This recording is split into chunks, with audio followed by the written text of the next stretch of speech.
crolla l'export sardo nel 2023, il valore dei beni venduti all'estero si riduce di un quarto, persi oltre 2 miliardi, impicchiate il settore chimico-farmaceutico. Buonasera e ben ritrovati al nostro telegiornale. Dunque, in apertura il pesante calo registrato dall'export sardo negli ultimi mesi del 2023. Si sono persi 2 miliardi di euro, un quarto del valore complessivo dei beni venduti all'estero. Regge però l'agroalimentare. I dettagli nel servizio di Elisabetta Azzeni.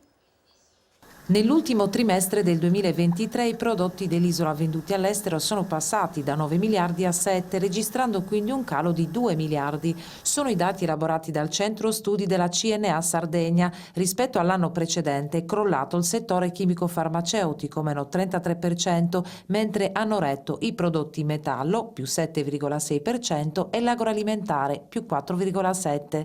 In testa l'olio, più 12%, e i prodotti lattiero-caseari, che nel 2023 crescono di 10 punti percentuali. Perde invece più di 6 punti l'industria vinicola, in ripresa nel primo trimestre del 2024.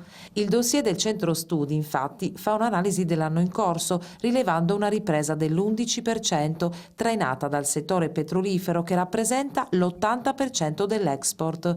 Nei primi 3 mesi segno più per industria chimica e agroalimentare, crolla invece di quasi 30 punti percentuali la manifattura metallurgica.